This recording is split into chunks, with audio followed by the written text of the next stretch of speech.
कथं प्रियाय अनुकंपितायाः संगम रहस्यं रुचिरांश्च मंत्रान् सुहृत् श्रुत स्नेह वशः शिशूनां कलाक्षराणां मधुरक्तचित्तः।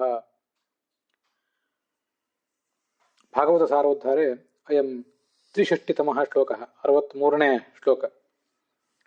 तत्र भागवतस्य षष्ठस्य स्कन्धस्य 12 अध्याये अयं 17 श्लोकः 6ನೇ स्कन्धದ 12ನೇ अध्यायದ 7ನೇ श्लोक। कथं साधकः विरजेत् कथं वा अनुरजेच्च भगवत्पादकमलयोः इति परामर्शते भागवतस्थैरेव श्लोकैः अवधूताचार्यः विष्णुतीर्थाचार्यः। भगवति रतिः अन्यत्र लौकिकेषु पदार्थेषु अरतिश्च साधकस्य द्वौ पादौ मुक्तिं प्रति गमनाय। तत्र गर्भे यः रक्षते स एव बहिरपि रक्षते, बहिः यः रक्षते स एव गर्भेऽपि रक्षते। यदा भगवान् निरक्षते तदा साधकोऽयं पथि पातितोऽपि दुर्गमे तस्मिन् प्रदेशे स्थिरं तिष्ठत्येव। यदि भगवान् न निरक्षते अयं च मूढः जीवः गृहे स्थित्वा सर्वानपि रक्षाक्रमान् कृत्वा अनुसृत्य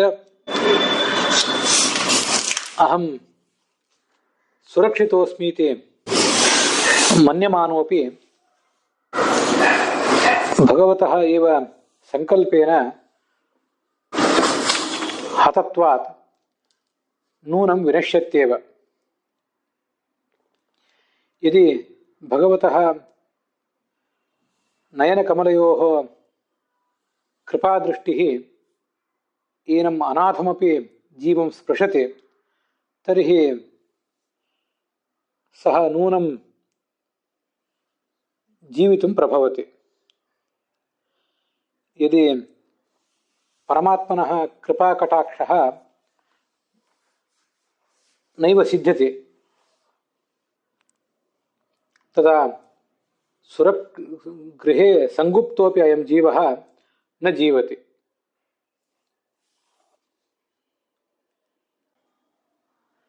यथा इदम् उक्तं ब्रह्मपुराणे श्वपचादपि कष्टत्वं ब्रह्मेशानादयः सुराः तदैवाच्युत यान्त्येव यदैव त्वं पराङ्मुखः। हे अच्युत,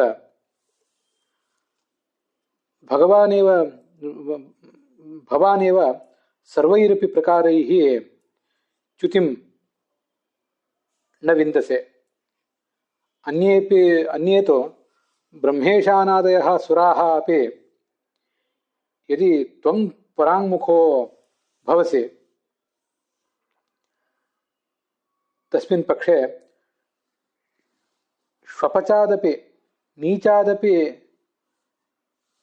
पुरुषात्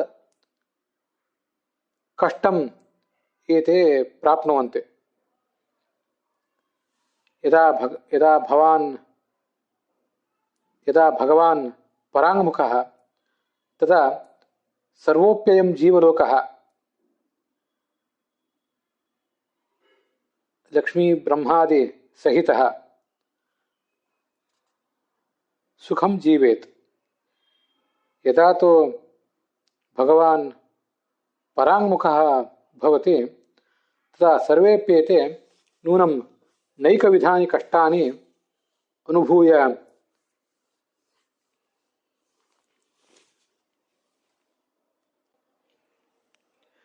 निर्विण्णाः भवन्ति इति। अतः ರಕ್ಷಣಸ್ಯ ಭಾರಃ ದೈವಸ್ಯ ಪಾದಕಮಲಯೋಃ ಏವ ಸರ್ವೈರಪಿ ಸಾಧಕೈಃ ನಿಕ್ಷಿಪ್ಯೇತ ಇತಿ ಗತೇಷು ಶ್ಲೋಕೇಷು ಗತಯೋಃ ಶ್ಲೋಕಯೋಃ ಮನೋಜ್ಞರೂಪೇಣ ಪರಾಮೃಶ್ಯತ. ಅಥ ಅಸ್ಮಿನ್ ಶ್ಲೋಕೆ ಪ್ರಹ್ಲಾದಸ್ಯ ಕಶ್ಚನ ಉಪದೇಶಃ ಷಷ್ಠೇ ಸ್ಕಂಧೆ ವರ್ತಮಾನಃ ಸಹ ಅದ್ಯ ಶ್ರಾವಯಿಷ್ಯತೆ. ಪ್ರಹ್ಲಾದ ಹೇಗೆ ವೈರಾಗ್ಯದ ಮಾತುಗಳನ್ನು ತಿಳಿಸಿಕೊಟ್ಟಿದ್ದಾನೆ ಅನ್ನೋದನ್ನು ಇವತ್ತಿನ ಸ್ಕಂದದಲ್ಲಿ ನಾವು ನೋಡಬೇಕು. ಏವಂ ಅನಂತರಕಾಲೀನಂ ದುಃಖಂ ವ್ಯುತ್ಪಾದ್ಯ ಅವಸ್ಥಾತ್ರಯೇ ಕೌಮಾರೇ ಜಾತಮಪಿ ದುಃಖಂ ದಂತೋತ್ಪಾದ ದುಃಖಮಿವ ಜನೋಯಂ ಸ್ಫುಟಂ ನಾನುಸಂಧತ್ತೆ ಅಂತ. ಅದಕ್ಕೆ ವಿಷ್ಣು ತೀರ್ಥರೇ ವ್ಯಾಖ್ಯಾನ ಕೂಡ ಮಾಡಿದ್ದಾರೆ ಆ ಶ್ಲೋಕಕ್ಕೆ. ಮನುಷ್ಯನಿಗೆ ಬಾಲ್ಯದಲ್ಲೂ ದುಃಖ ಬರ್ತಿರ್ತದೆ, ಯೌವನದಲ್ಲೂ ಬರ್ತದೆ, ವಾರ್ಧಕ್ಯದಲ್ಲೂ ಬರ್ತದೆ. ಆದರೆ ಬಾಲ್ಯದ ದುಃಖ ಹಾಗೆ ಬಹಳ ಏನು ಹೇಯ ಅಂತ ಅನ್ಸ್ಕೊಳ್ಳೋದಿಲ್ಲ, ಬಹಳ ಏನು ಅದು ಕ್ಷುದ್ರವಲ್ಲ. ಯಾಕೆಂದ್ರೆ ನಾವು ಗರ್ಭಾವಸ್ಥೆಯಲ್ಲಿದ್ದಾಗ ಏನು ದುಃಖ ಪಟ್ಟಿದ್ವಿ ಅನ್ನೋದು ನಮಗಿವತ್ತು ನೆನಪೇ ಇಲ್ಲ. ಅದು ಆ ಕಡೆ ಇರಲಿ, ನಾವು ಹುಟ್ಟಿದ ಮೇಲೆ ಅನೇಕ ಥರದ ದೈಹಿಕ ಮಾನಸಿಕ ಸಮಸ್ಯೆಗಳನ್ನು ಕೂಡ ಅನುಭವಿಸಿದ್ದೀವಲ್ಲ. ಆವಾಗಾದರೂ ಕೂಡ ಈ ಹಲ್ಲು ಮೂಡುವಾಗ ಇಂಥ ಅನೇಕ ಸಂದರ್ಭಗಳಲ್ಲಿ ಏನೇನು ದುಃಖಗಳನ್ನು ಅನುಭವಿಸಿದ್ದೀವಿ ಅನ್ನುವುದೆಲ್ಲ ನಾವು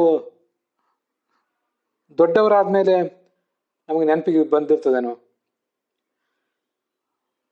ಯಾವತ್ತೂ ಕೂಡ ಮನುಷ್ಯ ತಾನು ಯಾವ ಸ್ಥಿತಿಯಲ್ಲಿರ್ತಾನೋ ಆ ಸ್ಥಿತಿ ಹೊಂದ್ಕೊಂಡು ಬದುಕುವುದನ್ನು ಅಭ್ಯಾಸ ಮಾಡ್ಕೊಂಡಿರ್ತಾನೆ. ಹಿಂದೆ ಏನಾಗಿದೆ ಅನ್ನೋದರಿಂದ ಅವನು ಸಾಮಾನ್ಯವಾಗಿ ಪಾಠ ಕಲಿಯೋದಿಲ್ಲ. ಅದರಲ್ಲಿಯೂ ಬಾಲ್ಯದಲ್ಲಿ ಬಂದಂಥ ನೋವು ನಲಿವುಗಳದು ವಿಶೇಷ ಅನುಸಂಧಾನ ಮನುಷ್ಯನಿಗೆ ಇರೋದೇ ಇಲ್ಲ. ಆದ್ದರಿಂದ ಅವನು ಪಾಠ ಕಲಿಯೋದು ಹೇಗೆ?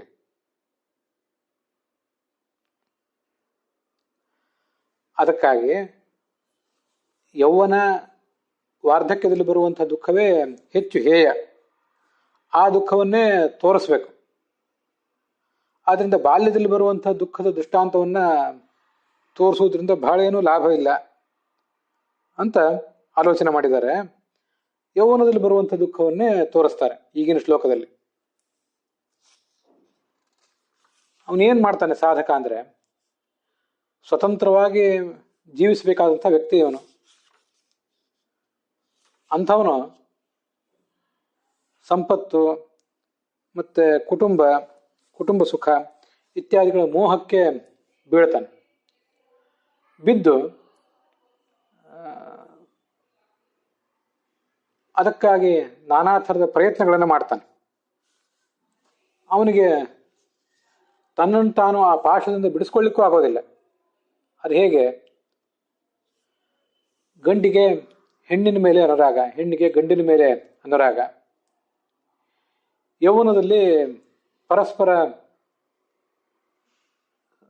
ಸಖ್ಯವನ್ನು ಬಯಸ್ತಾರೆ. ಪರಸ್ಪರ ಆ ಸವಿ ನುಡಿಗಳನ್ನು ಕೂಡ ಅವರು ನಿರೀಕ್ಷಿಸ್ತಾರೆ. ಇಷ್ಟೆಲ್ಲ ಚೆನ್ನಾಗಿ ಅಭ್ಯಾಸ ಆಗಿಬಿಟ್ಟಿರ್ತದೆ.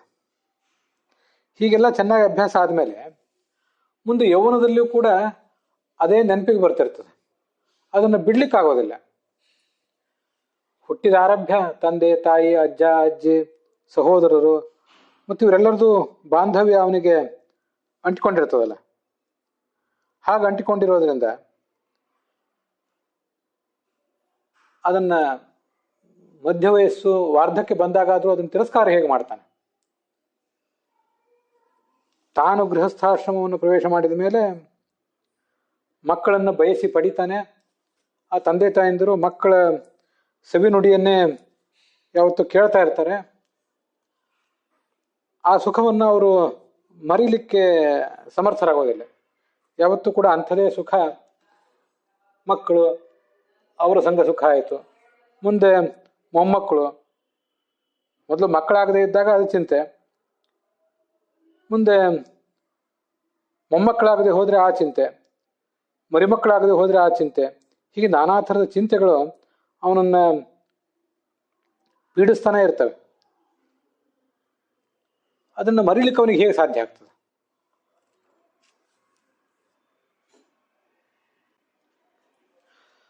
ಪ್ರತ್ತಾಸ್ಮರಸ್ತಾಹ ದುಹಿತೃ ಹೃದಯಾ ಭ್ರಾತೃನ್ ಸ್ವಸೃನ್ ವಾ ಪಿತರೌ ಚ ದೀನೌ ಗೃಹಾನ್ ಮನೋಜ್ಞಾನ್ ರುಚಿರಚ್ಛದಾಂಶ್ಚ ವೃತ್ತಿಶ್ಚ ಕುಲ್ಯಾ ಪಶುಭೃತ್ಯ ವರ್ಗಾನ್.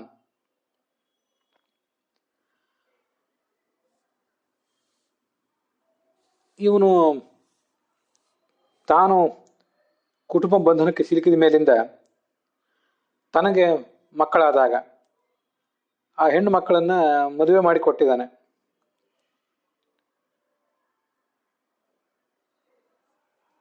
ಆ ಹೆಣ್ಣು ಮಕ್ಕಳನ್ನ ಮೇಲಿನ ಮೇಲೆ ನೆನಪು ಮಾಡ್ಕೊಳ್ತಾನೆ. ಅಣ್ಣ ತಮ್ಮಂದ್ರು ಇರ್ತಾರೆ, ತಾನು ಹುಟ್ಟಿದ ಆರಂಭ ಜೊತೆಗಿರ್ತಾರೆ. ಎಲ್ಲ ಅಣ್ಣ ತಮ್ಮಂದ್ರು ಜೊತೆಗೆ ಇದು ಯಾವಾಗಲೂ ಇರ್ತಾರೆ ಅಂತಿಲ್ಲಲ್ಲ. ಅಣ್ಣ ತಮ್ಮಂದರು ತಮ್ಮ ತಮ್ಮ ಉದ್ಯೋಗ ವ್ಯವಹಾರಗಳಿಗೆ ಅನುಸಾರವಾಗಿ ಬೇರೆ ಬೇರೆ ಊರಿನಲ್ಲಿ ಇರ್ತಾರೆ. ಮತ್ತೆ ತನ್ನ ತಂಗಿಯಂದ್ರನ್ನ ಬೇರೆ ಕಡೆ ಮದುವೆ ಮಾಡಿಕೊಟ್ಟಿರ್ತಾನೆ. ಮತ್ತೆ ಪಿತರೌಚ ದೀನವು, ತಂದೆ ತಾಯಂದಿರು ಇರ್ತಾರೆ, ಅತ್ತೆ ಮಾವಂದರೆಲ್ಲ ಇರ್ತಾರೆ. ಅವ್ರ ಸ್ಥಿತಿ ಹೇಗಾಗಿರ್ತದೆ ಅಂದ್ರೆ ದೀನರಾಗಿ ಬಿಟ್ಟಿರ್ತಾರೆ. ಯಾಕೆಂದ್ರೆ ಇವನು ಕುಟುಂಬ ಒಂದಿಗನಾಗಿ ಸ್ವಲ್ಪ ಹೊತ್ತು ಕಾಲ ಕಳೆದಾಗ ತನ್ನ ಮಕ್ಕಳನ್ನೇ ಮದುವೆ ಮಾಡಿ ಕೊಟ್ಟಿರುವಂತಹ ಪ್ರಸಂಗ ಬಂದಾಗ ಇವನಿಗೆ ಅವನ ತಂದೆ ತಾಯಂದಿರು ಇನ್ನೂ ದೊಡ್ಡವರಾಗಿರ್ತಾರೆ. ಅವರು ತಮ್ಮ ಜೀವಮಾನದಲ್ಲಿ ಬೇಕಾದಷ್ಟು ಸುಖ ದುಃಖಗಳನ್ನು ಉಂಡಿರ್ತಾರೆ, ಮರಣಗಳನ್ನು ನೋಡಿರ್ತಾರೆ. ಅತ್ತೆ ಮಾವಂದರ ಸ್ಥಿತಿಯೂ ಹಾಗೇ ಇರ್ತದೆ.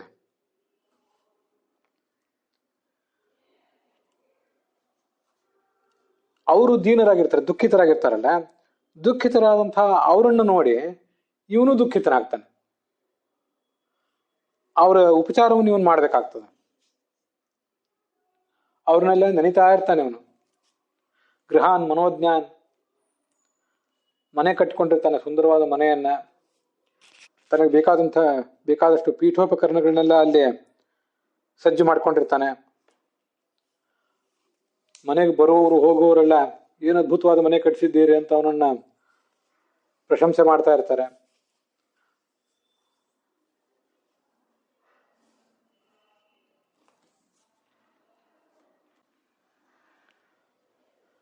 ಬಹುಮನ್ಯಮಾನ ಅಂತ ಮುಂದಿನ ಶ್ಲೋಕದಲ್ಲಿ ಹೇಳ್ತಾರೆ. ಅದ್ರ ಬಗ್ಗೆ ಎಲ್ಲ ಬಹಳ ಅಭಿಮಾನ ಅವನಿಗೆ. ತನ್ನ ಮಕ್ಕಳು, ತನ್ನ ಹೆಣ್ಣು ಮಕ್ಕಳು, ತನ್ನ ಗಂಡು ಮಕ್ಕಳು, ಏನು ಅದ್ಭುತ ಸಂತಾನ, ನಾನೆಂಥ ಅದ್ಭುತ ಪುರುಷ, ನನಗೆಂಥ ಅದ್ಭುತ ಹೆಂಡತಿ ಸಿಕ್ಕಿದ್ದಾಳೆ ಅಂತ ಇವನು ಅನ್ಕೋತಿರ್ತಾನೆ. ನಾನೆಂಥ ಲೋಕೋತ್ತರ ಸ್ತ್ರೀ, ಎಂಥ ಅದ್ಭುತವಾದ ಗಂಡ ನನಗೆ ಸಿಕ್ಕಿದ್ದಾನೆ, ನಮ್ದೇನು ದಾಂಪತ್ಯ, ನಮ್ಮ ಮಕ್ಕಳು ಎಂಥವರು, ನಾವು ನಮ್ಮ ಹೆಣ್ಣು ಮಕ್ಕಳನ್ನ ಎಂಥ ಅದ್ಭುತವಾದ ಮನೆತನಕ್ಕೆ ಮದುವೆ ಮಾಡಿ ಕೊಟ್ಟಿದ್ದೀವಿ, ಎಂಥ ಅದ್ಭುತವಾದ ಸೊಸೆಯನ್ನ ನಾವು ತಗೊಂಡಿದ್ದೀವಿ, ನಮ್ಮ ಮಕ್ಕಳು ಎಷ್ಟು ಬುದ್ಧಿವಂತರು, ಎಷ್ಟು ಯೋಗ್ಯರು, ಮೊಮ್ಮಕ್ಕಳು ಎಷ್ಟು ಯೋಗ್ಯರು, ಬೀಗರು ಎಷ್ಟು ಯೋಗ್ಯರು ಅಂತ ಹೀಗೆಲ್ಲ ಅದನ್ನ ಬಹಳ ಅಭಿಮಾನದಿಂದ ನೆನಪು ಮಾಡ್ಕೋತಾ ಇರ್ತಾನೆ. ಇದನ್ನೆಲ್ಲ ಅವನು ಮರಿತಾನೆ ಹೇಗೆ? ಮುಂದೆ ಮುಂದೆ ಹೋದಂತೆ ಇದೆಲ್ಲ ಅವನಿಗೆ ಆ ಭಾವನೆಗಳು ಅವನಲ್ಲಿ ಬಲಿತಾ ಹೋಗ್ತವೆ. ಭಾವನೆಗಳು ಬಲಿತಂತೆ ಅವನಿಗೆ ಅದರಿಂದ ಅಂಟಿಕೊಳ್ಳುವಂಥ ಉಪಾಯ ದೂರ ಆಗಿಬಿಡ್ತದೆ. ಅದರಿಂದ ತಪ್ಪಿಸ್ಕೊಳ್ಳುವಂಥ ಉಪಾಯ ದೂರ ಆಗ್ತದೆ. ಯಾವುದನ್ನು ಬಿಡ್ಲಿಕ್ಕಾಗೋದಿಲ್ಲ. ಇನ್ನು ಜೊತೆಗಿರುವಂಥದ್ದು ವೃತ್ತಿಶ್ಚ ಕುಲ್ಯಾಹ, ಕುಲಕ್ರಮಾಗತವಾಗಿ ಯಾವುದೋ ವೃತ್ತಿ ಬಂದಿದೆ, ಅದನ್ನ ನಿಭಾಯಿಸುವಂಥ ಜವಾಬ್ದಾರಿ ಇವನಿಗಿದೆ. ಆ ಸಂಪತ್ತು, ಸ್ಥಾನ ಇತ್ಯಾದಿಗಳು ಆತನ ತಲೆ ತಿರುಗಿಸ್ತವೆ. ಪಶುಭೃತ್ಯ ವರ್ಗಾನ್, ಆಳು ಕಾಳುಗಳು ಆತನ ಹಿಂದು ಮುಂದೆ ಓಡಾಡ್ತಾ ಇರ್ತಾರೆ. ಅವರ ಮೇಲೆಲ್ಲ ತನ್ನ ಮಾಲೀಕತ್ವವನ್ನು, ಅದನ್ನು ದಬ್ಬಾಳಿಕೆ ಅಂತ ಹೇಳಬೇಕೋ ಬೇಡೋ ಅದು ವಿಷಯ ಬೇರೆ, ಅಂತೂ ಮಾಲೀಕತ್ವವನ್ನಂತೂ ಇವನು ಮೆರೆಸ್ತಾ ಇರ್ತಾನೆ. ಪಶು ಸಂಪತ್ತಿರ್ತದೆ, ನೀವೆಷ್ಟು ದೊಡ್ಡ ದೊಡ್ಡ ದೊಡ್ಡ ಶ್ರೀಮಂತರು ಅಂತ ಅವನನ್ನು ಹೊಗಳುವವರು ಇರ್ತಾರೆ, ನೀವೆಷ್ಟು ದೊಡ್ಡ ಪಂಡಿತರು ಅಂತ ಅವನನ್ನು ಪ್ರಶಂಸಿಸುವವರು ಮತ್ತೆ ಕೆಲವರಿಗೆ ಸಿಗ್ತಾರೆ. ಇದೆಲ್ಲ ಬಿಡುವುದು ಯಾವಾಗ? ಮಧ್ಯ ವಯಸ್ಸು ದಾಟಿದ ಮೇಲೂ ಕೂಡ, ಮುಪ್ಪು ಬಂದಾಗಲೂ ಕೂಡ ಇದನ್ನು ಬಿಡ್ಲಿಕ್ಕಾಗೋದಿಲ್ಲ. ಮಹಾಭಾರತದ ಆ ಸೌಪ್ತಿಕ ಪರ್ವದಲ್ಲಿ ಅಶ್ವತ್ಥಾಮ ಹೇಳ್ತಾನೆ, ಅನ್ಯಯ ಯೌವನೇ ಮರ್ತ್ಯೋ ಬುದ್ಧ್ಯಾ ಭವತಿ ಮೋಹಿತಃ ಮಧ್ಯೇನ್ಯಯ ಜರಾಯಾಂತೋ ಸೋನ್ಯಾಂ ರೋಚಯತೆ ಮತಿಂ ಅಂತ. ಮಧ್ಯಯ ಯೌವನೇ ಮರ್ತ್ಯ, ಅನ್ಯಯ ಯೌವನೇ ಮರ್ತ್ಯ. ಯೌವನ ಬಂದಾಗ ಒಂದು ರೀತಿಯಾದ ಬುದ್ಧಿ ಆತನನ್ನ ಭ್ರಮೆಗೆ ಉಂಟಾಗುವಂತೆ ಮಾಡಿರ್ತದೆ. ಮಧ್ಯೇನ್ಯಯ, ಮಧ್ಯ ವಯಸ್ಸು ಬಂದಾಗ ಮತ್ತೊಂದು ಭ್ರಮೆ. ಜರಾಯಾಂತು ಸೋನ್ಯಾಂ ರೋಚಯತೆ ಮತಿಂ, ಆ ಕಡೆ ಮುಪ್ಪು ಬಂದ್ರೆ ಆವಾಗ ಮತ್ತೊಂದು ಯಾವುದೋ ಆಲೋಚನೆ, ಅದೇ ತಾನೇ ಸರಿ ಅಂತ ಅನಿಸ್ತದೆ ಅವನಿಗೆ. ಹೀಗೆ ಇವನ್ನೆಲ್ಲ ಸರಿ ಅಂತ ಯಾವಾಗಲೂ ತಾನು ಎಲ್ಲಿದ್ದಾನೋ, ಯಾವ ಸ್ಥಿತಿಯಲ್ಲಿದ್ದಾನೋ ಅದನ್ನೆಲ್ಲ ಸರಿ ಅಂತಲೇ ಅನ್ಕೋತಾ ಇರ್ತಾನೆ.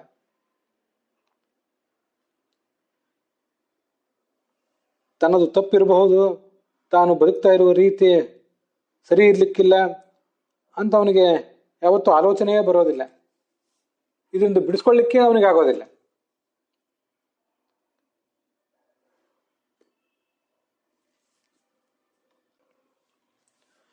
ಮುಂದೆ 65ನೇ ಶ್ಲೋಕ, ಅದು ಭಾಗವತದ 7ನೇ ಸ್ಕಂದದ 6ನೇ ಅಧ್ಯಾಯದ 19ನೇ ಶ್ಲೋಕ. ಹಿಂದಿನದು 18ನೇ ಶ್ಲೋಕ. ಈ ರೇಷ್ಮೆ ಹುಳ ತನ್ನ ಸುತ್ತಲೂ ಒಂದು ಗೂಡನ್ನು ಕಟ್ಕೋತದೆ, ಅದರೊಳಗೆ ತಾನೇ ಬಂದಿಯಾಗಿ ಬಿಡ್ತದೆ. ರೇಷ್ಮೆ ಹುಳ ಮಾತ್ರ ಅಲ್ಲ, ಅದೇ ಥರದ ಜಾತಿಯ ಅನೇಕ ಥರದ ಜೀವಗಳಿವೆ. ಅವೆಲ್ಲವೂ ಕೂಡ ಆ ಥರದೊಂದು ಗೂಡನ್ನು ತಾವೇ ಕಟ್ಕೋತಾವೆ. ಆ ಗೂಡಿನೊಳಗವು ತಾವು ಬದ್ಧರಾಗಿ ಬಿಡ್ತವೆ. ಹೊರಗೆ ಬರ್ಲಿಕ್ಕೆ ಹೋಗೋಕ್ಕೆ ಸಾಧ್ಯವೇ ಆಗೋದಿಲ್ಲ.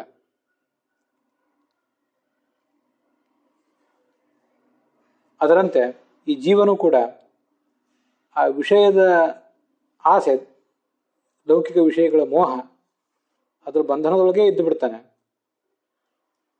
ಮತ್ತೆ ಮತ್ತೆ ಆ ದುಡ್ಡನ್ನು ಸಂಪಾದನೆ ಮಾಡಲಿಕ್ಕೆ, ಅದನ್ನು ಖರ್ಚು ಮಾಡಲಿಕ್ಕೆ ನಾನಾ ಥರದ ಪ್ರಯತ್ನಗಳನ್ನು ಮಾಡ್ತಾನೇ ಇರ್ತಾನೆ. ಅದು ಮುಗಿಯುವುದೇ ಇಲ್ಲ ಅವನಿಗೆ.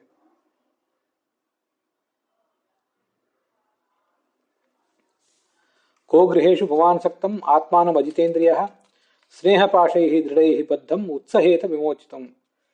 ಇಲ್ಲಿ 2 ಥರದ ವರ್ಗದವರು. ಒಬ್ಬರಿಗೆ ಅದನ್ನು ಬಿಡಿಸ್ಕೊಳ್ಳಿಕ್ಕೆ ಸಾಧ್ಯ ಆಗ್ತಿಲ್ಲ, ಬಿಡಿಸ್ಕೊಳ್ಬೇಕು ಅಂತ ಮನಸ್ಸೇ ಇಲ್ಲದೆ ಇದ್ದವರು ಇನ್ನೊಂದು ವರ್ಗದವರು. ಬಿಡಿಸ್ಕೊಳ್ಬೇಕು ಅಂತ ಗೊತ್ತಿದೆ, ಬಿಡಿಸ್ಕೊಳ್ಬೇಕು ಇದೆಲ್ಲ ಅಸಾರ ಅಂತ ಗೊತ್ತಿದೆ, ಆದರೆ ಅದರಿಂದ ದೂರ ಇರ್ಲಿಕ್ಕೆ ಅವನಿಗೆ ಸಾಧ್ಯ ಆಗ್ತಿಲ್ಲ. ಹೇಗೆ ಬಿಡಿಸ್ಕೊಳ್ಬೇಕು ಅನ್ನೋದೇ ಅವನಿಗೆ ಗೊತ್ತಾಗ್ತಿಲ್ಲ. ಇನ್ನು ಕೆಲವರಿಗೆ ಬಿಡಿಸ್ಕೊಳ್ಬೇಕು ಅನ್ನುವಂಥ ಎಚ್ಚರವೇ ಇಲ್ಲ. ಕರ್ಮಾಣಿ ಲೋಭಾತ್ ಅವಿತೃಪ್ತ ಕಾಮಃ ಔಪಸ್ಥ್ಯ ಜೈಹ್ಯಂ ಬಹುಮನ್ಯಮಾನಃ. ಉಪಸ್ಥೇಂದ್ರಿಯ ಅಂದರೆ ಸ್ತ್ರೀಯರಿಗಾಗಲಿ ಪುರುಷರಿಗಾಗಲಿ ಸಂಸಾರದ ಸುಖವನ್ನು ಕೊಡುವಂಥ ಸ್ಥಾನ. ಆ ಸುಖವೇ ಬಹಳ ದೊಡ್ಡದು ಅಂತ ತಿಳ್ಕೊಂಡ್ಬಿಟ್ಟಿರ್ತಾನೆ, ಅಥವಾ ನಾಲಿಗೆಯ ಸುಖವೇ ಬಹಳ ದೊಡ್ಡದು ಅಂತ ತಿಳ್ಕೊಂಡಿರ್ತಾನೆ. ತಾನೇ ಈ ಥರ ಅದ ಮೇಲೆ ಅಂಟಿಕೊಂಡಿದ್ದಾಗ ಕಥಂ ವಿರಜ್ಯೇತ ದುರಂತ ಮೋಹ, ಅವನಿಗೆ ವೈರಾಗ್ಯ ಬರುವುದು ಹೇಗೆ ಸಾಧ್ಯ?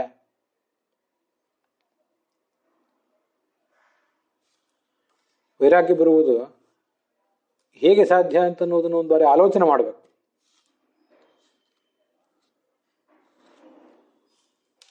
ಈ ಹಿಂದಿನ ಶ್ಲೋಕದಲ್ಲಿ ಕೂಡ ಅದು ಬಂತು.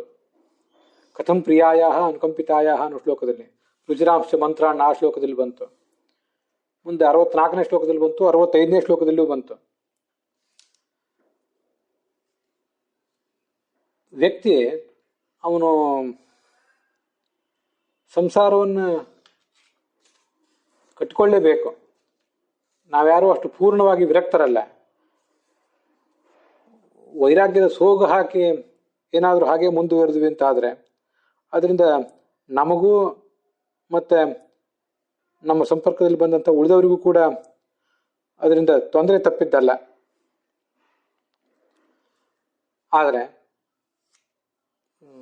ಭಗವದ್ಗೀತೆಯಲ್ಲಿ ಹೇಳುವಂತೆ ಪಶ್ಯನ್ ಶೃಣ್ವನ್ ಸ್ಪೃಶನ್ ಜಿಘ್ರನ್ ಉನ್ಮಿಷನ್ ನಿಮಿಷನ್ನಪಿ, ಪ್ರತಿಯೊಂದು ಸಂದರ್ಭದಲ್ಲೂ ಕೂಡ ಭಗವಂತನನ್ನ ನೆನೆಯಬೇಕು. ಹೇಗೆ ಬಿಡಿಸ್ಕೊಳ್ಳೋದು ಅಂದರೆ ಆ ಸಂದರ್ಭದಲ್ಲೂ ಕೂಡ ಭಗವಂತನನ್ನ ನೆನೆಯುವ ಮೂಲಕ. ನಮ್ಮಂಥ ಪಾಮರರಿಗೆ ಆ ಸಂದರ್ಭದಲ್ಲಿ ಹೆಂಡತಿಯ ಜೊತೆಗೆ ಏಕಾಂತದಲ್ಲಿ ಕೂತ್ಕೊಂಡಿದ್ದಾಗ ಭಗವಂತನ ನೆನಪಾಗುವುದು ಹೇಗೆ? ಮಕ್ಕಳ ಜೊತೆ ಕೂತಿದ್ದಾಗ ಅವುಗಳ ಮುದ್ದು ಮಾತನ್ನ ಕೇಳ್ತಾ ಇದ್ದಾಗ ಕಲಾಕ್ಷರಾಣ ಅನುರಕ್ತ ಚಿತ್ತ ಅಂತ ಬಂತಲ್ಲ 63ನೇ ಶ್ಲೋಕದಲ್ಲಿ, ಆವಾಗಾದ್ರೂ ಭಗವಂತನ ನೆನಪಾಗೋದು ಹೇಗೆ? ಅದಕ್ಕೆ ಒಂದು ಅದ್ಭುತವಾದ ಉಪಾಯವನ್ನ ಉಪನಿಷತ್ತುಗಳು ಹೇಳ್ತವೆ. ಆ ಪತ್ನಿಯಲ್ಲಿಯೂ ಕೂಡ ಭಗವಂತನ ಸನ್ನಿಧಾನವನ್ನು ಕಾಣಬೇಕು. ಅದೇ ಸಂದರ್ಭದಲ್ಲಿ ಕಾಣ್ಲಿಕ್ಕೆ ಆಗದೇ ಇರಬಹುದು, ಅಷ್ಟು ದೊಡ್ಡ ಪಕ್ವವಾದ ವ್ಯಕ್ತಿತ್ವ ನಮ್ಮದಲ್ಲ. ಆದರೆ ಪತ್ನಿಯ ಜೊತೆ ಕಾಲ ಕಳೆದ ಆದ ಮೇಲಾದರೂ ಕೂಡ ಇಲ್ಲಿವರೆಗೆ ನಾನು ಕಾಲ ಕಳೆದದ್ದು ಭಗವಂತನ ಸನ್ನಿಧಾನಕ್ಕೆ ಪಾತ್ರವಾದ ಒಂದು ಜೀವದ ಜೊತೆಗೆ, ಒಂದು ದೇಹದ ಜೊತೆಗೆ ಅನ್ನುವ ಎಚ್ಚರ ಗಂಡಿಗಿರಬೇಕು. ಹೆಣ್ಣಿಗೂ ಕೂಡ ಹಾಗೇ ಇರಬೇಕು. ಉಪನಿಷತ್ತಿನಲ್ಲಿ, ಛಾಂದೋಗ್ಯ ಉಪನಿಷತ್ತಿನಲ್ಲಿ ಹೀಗೊಂದು ಮಾತು ಕೇಳಿ ಬರ್ತದೆ. ಯೋಷಾವಾವ ಗೌತಮಾಗ್ನಿ ತಸ್ಯ ಉಪಸ್ಥಯವ ಸಮಿತ ಇದು ಉಪಮಂತ್ರಯತೆ ಸ ಧೂಮಃ ಯೋನಿ ಅರ್ಚಿ ಅಂತಃಕರೋತೆ ತೇ ಅಂಗಾರಾಹ ಅಭಿನಂದಾಯವ ವಿಸ್ಫುಲಿಂಗಾಹ ಅಂತ. ಈ ಸ್ತ್ರೀ ಅನ್ನೋದೇ ಒಂದು ಅಗ್ನಿ ಇದ್ದಂತೆ. ಇದು ಉಪಮಂತ್ರಯತೆ, ಆ ಸ್ತ್ರೀ ಜೊತೆಗೆ ಪುರುಷ, ಪುರುಷನ ಜೊತೆಗೆ ಸ್ತ್ರೀ ಏನು ಪ್ರಣಯ ಸಲ್ಲಾಪ ಮಾಡ್ತಾರಲ್ಲ, ಅದೇ ಅಲ್ಲಿ ಧೂಮ ಇದ್ದಂತೆ. ಗಂಡಿನ ಪಾಲಿಗೆ ಹೆಣ್ಣು ಬೆಂಕಿ, ಮತ್ತೆ ಹೆಣ್ಣಿನ ಪಾಲಿಗೆ ಗಂಡು ಬೆಂಕಿ. ಘೃತಕುಂಭ ಸಮಾನಾದಿ ಅಗ್ನಿಕುಂಭ ಸಮಪುಮಾನ್ ಅಂತಲೂ ಹೇಳ್ತಾರೆ. ತುಂಬಿದ ತುಪ್ಪದ ಕೊಡಕ್ಕೆ ಸಮಾನಳಾದವಳು ಸ್ತ್ರೀ, ಮತ್ತೆ ಅಗ್ನಿಯ ಕುಂಡಕ್ಕೆ ಸಮಾನನಾದವನು ಪುರುಷ ಅಂತ. ಹಾಗೇನೆ ಅದನ್ನು ವ್ಯತಿರಿಕ್ತವಾಗಿಯೂ ಕೂಡ ಅಗ್ನಿಕುಂಡ ಸಮಾನಾರಿ ಘೃತಕುಂಭ ಸಮಪುಮಾನ್, ಅಗ್ನಿಕುಂಡದಂತೆ ನಿಗಿ ಕುದಿಯುವ ಅಗ್ನಿಯ ಕುಂಡದಂತೆ ಸ್ತ್ರೀ ಇದ್ದರೆ ತುಪ್ಪದ ಗಡಿಗೆಯಂತೆ ಪುರುಷ ಇದ್ದಾನೆ ಅಂತ. ಇವನ ಪಾಲಿಗೆ ಅವಳು, ಮತ್ತೆ ಅವಳ ಪಾಲಿಗೆ ಇವನು, ಖಂಡಿತವಾಗಿಯೂ ಬೆಂಕಿಯೇ. ಅದರಿಂದ ಯೋಷಾವಾವ ಗೌತಮಾಗ್ನಿ ಅಂತ ಇಲ್ಲಿ ಛಾಂದೋಗ್ಯದಲ್ಲಿ ಬಂದರೂ ಕೂಡ ಪಂಚಯಜ್ಞ ಪ್ರಕರಣ ಅದು ಅಂತ ನಂಗೆ ನೆನಪು. ಅಲ್ಲಿ ಪುರುಷನೂ ಒಂದು ಅಗ್ನಿಯೇ. ಅಗ್ನಿ ಅಂತ ಆದ್ಮೇಲೆ ಅಲ್ಲಿ ಧೂಮ ಇರಬೇಕಲ್ಲ. ತರ್ಕಶಾಸ್ತ್ರದ ಪ್ರಕಾರ ಧೂಮ ಇದ್ದಲ್ಲೆಲ್ಲ ಅಗ್ನಿ ಇರ್ತದೆ. ಅದರಿಂದ ಧೂಮ ಎಂಬ ಹೇತುವನ್ನು ನೋಡಿ ಅಗ್ನಿಯನ್ನು ಸಾಧನೆ ಮಾಡ್ಕೊಳ್ತಾರೆ. ಆದರೆ ಸಾಮಾನ್ಯವಾಗಿ ತರ್ಕದ ಪರಿಧಿಯಿಂದ ಹೊರಗೆ ಬಂದು ವಿಚಾರ ಮಾಡಿದಾಗ ಎಲ್ಲೆಲ್ಲಿ ಅಗ್ನಿ ಇರ್ತದೋ ಸಾಮಾನ್ಯವಾಗಿ ಅಲ್ಲಿ ಧೂಮನೂ ಇದ್ದೇ ಇರ್ತದೆ, ಯಾವುದೋ ಒಂದೆರಡು ಉದಾಹರಣೆಗಳನ್ನು ಬಿಟ್ರೆ. ಆದ್ರಿಂದ ಗಂಡು ಅಥವಾ ಹೆಣ್ಣುಗಳು ಅಗ್ನಿಕುಂಡ ಅಂದಮೇಲೆ ಧೂಮ ಯಾವುದು ಅಂದ್ರೆ ಈ ಪ್ರಣಯ ಸಲ್ಲಾಪವೇ ಧೂಮ ಅಂತಾರೆ. ಅಭಿನಂದಾಹ ನಿಷ್ಫುಲಿಂಗಾಹ ಅಂತ. ಅಲ್ಲಿ ಏನೊಂದು ಆನಂದವನ್ನು ಪಡಿತಾರಲ್ಲ ಅವರು ಏಕಾಂತದಲ್ಲಿ, ಅದನ್ನೇ ಕಿಡಿಗಳು, ಬೆಂಕಿಯ ಕಿಡಿ ಅಂದ್ರೆ ಅದೇ ಆನಂದ ಉಕ್ತಾ ಇರ್ತದಲ್ಲ, ಆ ಉಕ್ಕುವ ಆನಂದವೇ ಕಿಡಿ ಅಂತ ಹೇಳ್ತಾರೆ. ಹೀಗೆ ಸ್ತ್ರೀ ಪುರುಷರು ಪರಸ್ಪರ ಏಕಾಂತದಲ್ಲಿ ಕೂತ್ಕೊಂಡಾಗಲೂ ಕೂಡ ಭಗವಂತನ ನಾಮಸ್ಮರಣೆ ಬರಬೇಕು. ಇದೊಂದು ಭಗವಂತನ ಪೂಜೆ ಅಂತ ಜ್ಞಾನ ಬರಬೇಕು. ಅದು ಬರದೇ ಹೋದ್ರೂ ಆ ಏಕಾಂತದ ಬಳಿಕ ಆದರೂ ಕೂಡ ಇಲ್ಲಿವರೆಗೆ ನಾನು ಮಾಡಿದ್ದು ಭಗವಂತನ ಪೂಜೆ ಅಂತ ಅವನು ಭಾವಿಸ್ಬೇಕು. ಅಷ್ಟಾದರೂ ಎಚ್ಚರ ನಮಗೆ ಬರಬೇಕು. ಹಾಗೇನೆ ಪುತ್ರರ ಬಗ್ಗೆ ಬಂತಲ್ಲ ಇಲ್ಲಿ 63ನೇ ಶ್ಲೋಕದಲ್ಲಿ, ಕಲಾಕ್ಷರಾಣ ಮನುರಕ್ತ ಚಿತ್ತ ಅಂತ. ಆ ಮಕ್ಕಳಿಗೆ ನಾವೇ ನಾನಾ ಥರದ ಸೇವಾ ಮಾಡಬೇಕಾಗ್ತದೆ. ಅವುಗಳಿಗೆ ಸ್ನಾನ ಮಾಡಿಸ್ಬೇಕಾಗ್ತದೆ, ಅವುಗಳಿಗೆ ಆಹಾರ ತಿನ್ನಿಸ್ಬೇಕಾಗ್ತದೆ, ಮಲಗಿಸ್ಬೇಕಾಗ್ತದೆ. ಇಷ್ಟನ್ನೆಲ್ಲ ಆ ಮಕ್ಕಳ ಸಲುವಾಗಿ ನಾವು ಮಾಡ್ತೀವಲ್ಲ, ಅದೆಲ್ಲ ಆ ಮಗುವಿನಲ್ಲಿರುವ ಭಗವಂತನ ಪೂಜೆ ಅಂತ ಭಾವಿಸ್ಬೇಕು.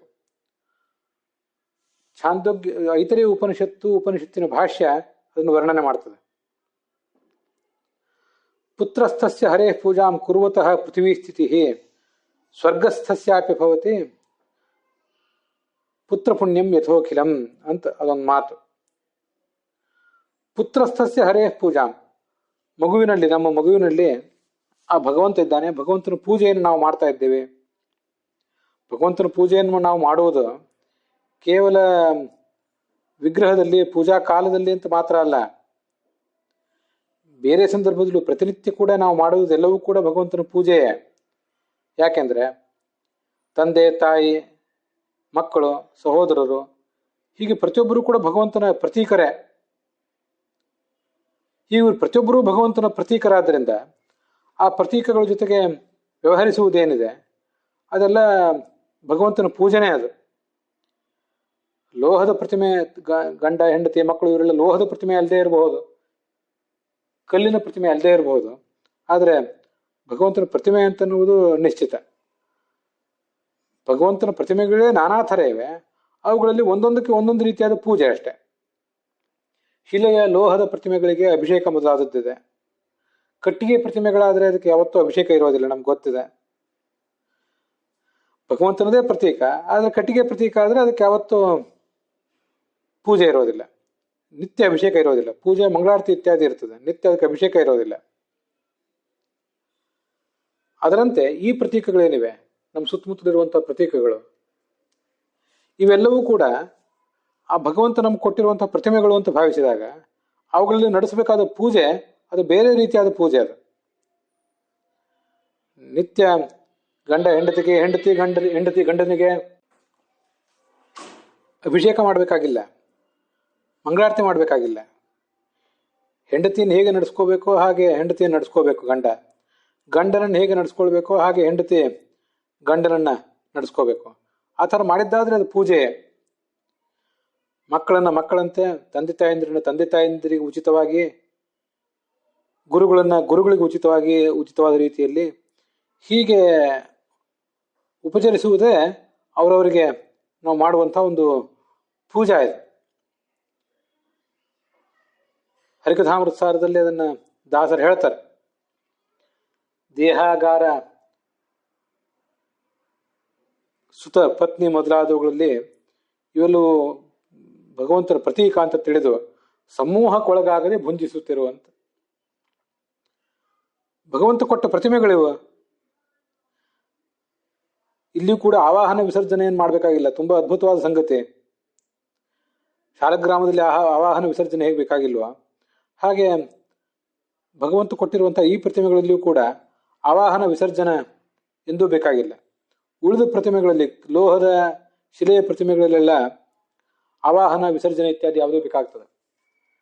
ಆದರೆ ಈ ಜೀವಂತ ಪ್ರತಿಮೆಗಳೇನಿದೆ, ಆವಾಹಿಸುವ, ವಿಸರ್ಜಿಸುವ ಪ್ರಶ್ನೆ ಇಲ್ಲದೇನೆ ಯಾವತ್ತೂ ಭಗವಂತನ ಜ್ವಲಂತವಾದ ಸನ್ನಿಧಾನ ಅಲ್ಲಿದೆ ಅಂತ ತಿಳಿದು ಆ ರೀತಿಯಾಗಿ ಅವುಗಳ ಜೊತೆಗೆ ವ್ಯವಹರಿಸಬೇಕು. ಆ ಕಾಲದಲ್ಲಿ ಆಗದೆ ಹೋದ್ರೂ ಕೂಡ ಆಮೇಲೆ ಆದರೂ ಇದೆಲ್ಲವೂ ಭಗವಂತನ ಪೂಜೆ ಅಂತ ತಿಳ್ಕೊಳ್ಬೇಕು. ಹೀಗೆ ಬಂದ್ರೆ ವೈರಾಗ್ಯ ಬಂದೇ ಬರ್ತದೆ. ಇಲ್ಲಿ ಅದು ಬಂದಿಲ್ಲ, ಆದ್ರೆ ನಾವು ಹಾಗೆ ತಿಳ್ಕೊಳ್ಬೇಕು.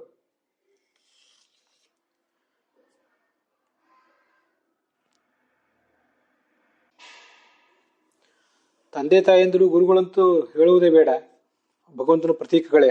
ಮಾತೃದೇವೋ ಭವ, ಪಿತೃದೇವೋ ಭವ, ಆಚಾರ್ಯ ದೇವೋ ಭವ ಅಂತ ಅವರಲ್ಲಿ ಭಗವಂತನ ಸನ್ನಿಧಾನವನ್ನು ಕಾಣಬೇಕು ಅಂತ ಉಪನಿಷತ್ತೇ ನಮಗೆ ಆದೇಶಿಸಿದೆ.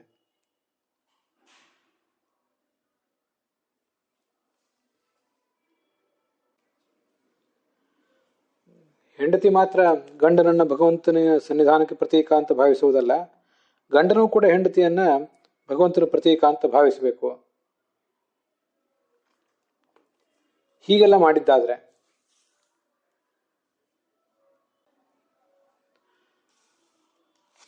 ಕುಟುಂಬದ ಪೋಷಣೆಗಾಗಿ ನಾವು ಮಾಡುವಂಥ ಪ್ರಯತ್ನ ಇದೆಲ್ಲ ಎಷ್ಟು ಸೀಮಿತವಾದ್ದು ಅಂತ ತಿಳ್ಕೊಂಡ್ರೆ, ನಾವಿಷ್ಟೆಲ್ಲ ಪ್ರಯತ್ನ ಮಾಡ್ತಿದ್ದೇವೆ, ಆದರೂ ಕೂಡ ನಮ್ಮ ಸುತ್ತಮುತ್ತಲಿರುವಂಥವ್ರನ್ನ ಸುಖಿಯಾಗಿಡ್ಲಿಕ್ಕೆ ನಮಗೆ ಸಾಧ್ಯ ಆಗ್ತಿಲ್ಲ. ನಾವು ಇಷ್ಟೆಲ್ಲ ಇವ್ರ ಬಗ್ಗೆ ಅಭಿಮಾನ ತೋರಿಸ್ತಿದ್ದೇವೆ, ಹೌದು, ಅಭಿಮಾನ ತೋರಿಸಿದ್ರು ಕೂಡ ಅವರು ಸುಖಿಗಳಾಗಿದ್ದಾರೇನೋ, ನಾವು ತೋರಿಸುವ ಪ್ರೀತಿಯಿಂದ ಅವರು ಸುಖಿಗಳಾಗಿದ್ದಾರೇನೋ, ಅಥವಾ ಅದಕ್ಕೆ ಪ್ರತಿಯಾಗಿ ನಮ್ಮನ್ನವರು ಸುಖಿಗಳಾಗಿ ಇಟ್ಟಿದ್ದಾರೇನೋ, ಇದು ಯಾವುದೂ ಆಗದೇ ಇರುವುದನ್ನು ಗಮನಿಸಿದರೆ ನಾವು ಮಾಡ್ತಿರುವುದೆಲ್ಲವೂ ಕೂಡ ಪೂರ್ಣ ವ್ಯರ್ಥ ಅಲ್ಲದೆ ಹೋದರೂ ಕೂಡ ಸ್ವಲ್ಪ ಮಟ್ಟಿಗೆ ಅದು ವ್ಯರ್ಥವೇ ಆಗಿದೆ ಅಂತ ಅನ್ನೋದನ್ನ ಗಮನಿಸಬೇಕು. ಪ್ರತಿಯೊಬ್ಬರು ನಮ್ಮ ಸುತ್ತಮುತ್ತಲಿದ್ದಂಥವ್ರನ್ನ ನಾವು ಪ್ರೀತಿಸಲೇಬೇಕು. ಒಬ್ಬರು ಮತ್ತೊಬ್ಬರನ್ನ ಪ್ರೀತಿಸದೆ ಹೋದರೆ ಈ ಜಗತ್ತು ನಡೀಲಿಕ್ಕಿಲ್ಲ. ಆದರೆ ಪ್ರೀತಿಸುವಾಗಲೇ ಇದೇ ಸರ್ವಸ್ವ ಅನ್ನುವಂಥ ಭ್ರಮ ಇರಬಾರದು. ಅಂತಹ ಭ್ರಮವನ್ನು ಬಿಟ್ಟು ಮನುಷ್ಯ ಬದುಕುವಂಥ ಪ್ರಯತ್ನ ಮಾಡಬೇಕು. ಅದನ್ನ ಇಲ್ಲಿ ಹೇಳ್ತಾ ಇದ್ದಾರೆ.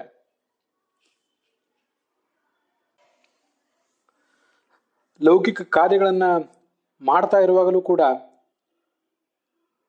ಇದರ ಬಗ್ಗೆ ಒಂದು ನಿರ್ಲಿಪ್ತ ಮನೋಭಾವ ಇರಬೇಕು.